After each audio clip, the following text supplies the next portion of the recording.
today we will be breaking down script terms. At first glance, a screenplay is formatted with a lot of unknown text that is uppercased in parentheses and/or abbreviated. These are the terms that are necessary in a basic screenplay format and allow the reader to visualize the story you're trying to tell. Here are 5 script terms that you need to know to format your screenplay. Let's start with term number 1, the slug line.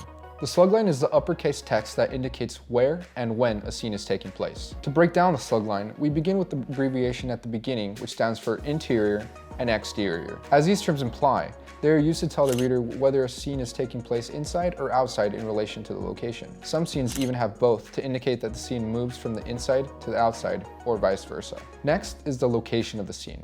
So if the scene, let's say, takes place in a gym, we write gym. If you like to be precise with the location, such as if the scene takes place within a character's bedroom, you could write bedroom dash Mark's home, assuming the character's name is Mark. Next, we indicate the time by writing either day or night. With this portion of the slug line, it is important to know that generally, day or night is a standard, and it is considered unusual to write a specific time of day unless the story calls for it. Slug lines have many functions, such as indicating a new shot or scene. Continuous is added at the end of a slug line if the writer chooses to cut to a new angle during a given scene. The second term is known as the action line.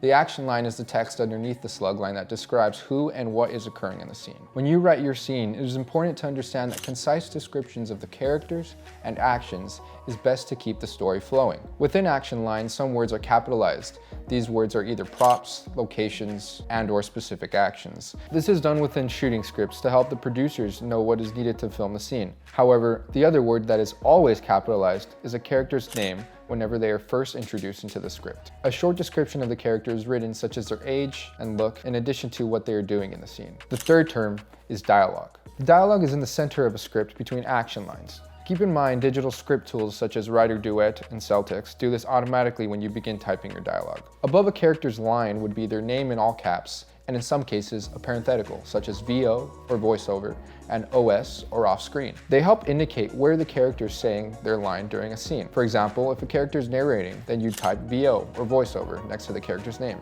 Other types of parentheticals are stylistic, such as putting an action in parentheses, such as if the person is signed before they say their line. This is typically done if the writer is shooting the film themselves as opposed to another person directing the film. Lastly, we have beat, which is a parenthetical that is placed within the dialogue to indicate a pause in a person's words. These parentheticals are used depending on your story situation, and they serve to further convey the mental image to the reader. You may also want to note that digital script services will place a continued to indicate that a character continues talking after an action line. The next 2 terms can fit into one single category known as transitions. Whenever you read certain scripts, you'll find that a cut to or fade in can sometimes be found on the right side of the screenplay.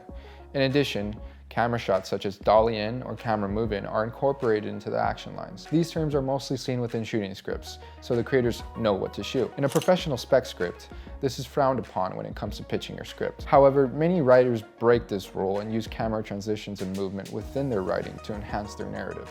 Once you understand the basic building blocks of a script, then you can bend the rules to fit your particular story. Overall, the main components of a screenplay spec format are the slug line, action lines, dialogue, and of course, the title page. When we come to the title page on a spec script, we would only see the title, the writer's names, and perhaps the writer's contact information for producers to refer to. In summary, a screenplay is made up of these basic terms and building blocks, but there are many stylistic choices a writer can make, ultimately.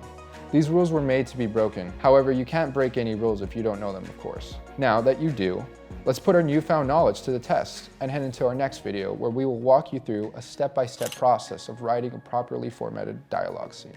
Hope you got something out of this video. Be sure to check out our free filmmaking training to learn more filmmaking tips on how to improve your indie films for the masses. Sign up with the link in the description. We'll see you there.